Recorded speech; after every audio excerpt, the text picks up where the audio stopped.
I would like to say a few words about first generation mindfulness and second generation mindfulness. First generation mindfulness was what was pioneered by John Kabat-Zinn in 1979 when he started using mindfulness as a way of helping people with chronic pain and also people suffering a lot of stress to help mitigate these symptoms. So that was more like an intervention or more like a clinical application of mindfulness to help with something particular, like reduce stress, reduce low mood in the case of mindfulness-based cognitive therapy. Now, all of this is well and good, but it isn't really true to the original Buddhist source of mindfulness, which is about waking up.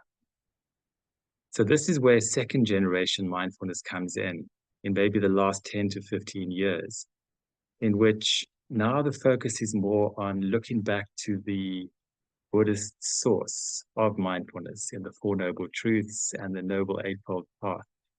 So whereas first generation is more concerned with emotional regulation, mitigating stress, low mood, second generation is more about waking up to the nature of the mind. And this is the approach very much taken by the Mindfulness Association and other approaches.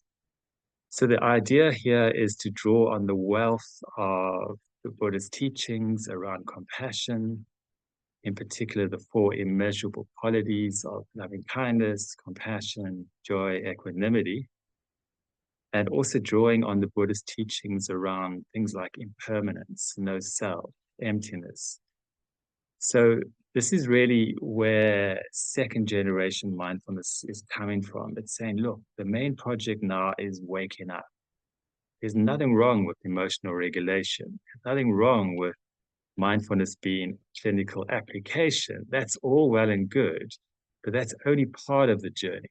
The bigger journey is to come to know the nature of the mind. So that is really lying at the heart of the Mindfulness Association approach. Even right at the beginning with mindfulness, there are first generation elements there in that it is partly about emotional regulation, but it's also about bringing mindfulness into our life so we can live it fully, which is part of the mindfulness-based living course.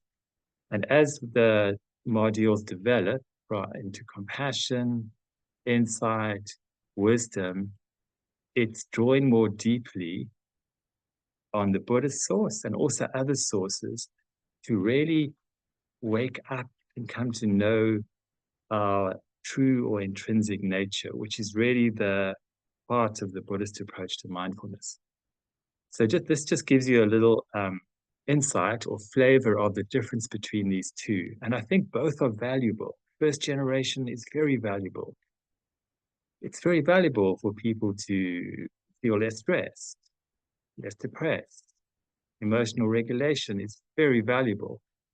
But once there's some stability there, then there's a natural movement to the next stage, to wake up to the truth of who we are and to then draw on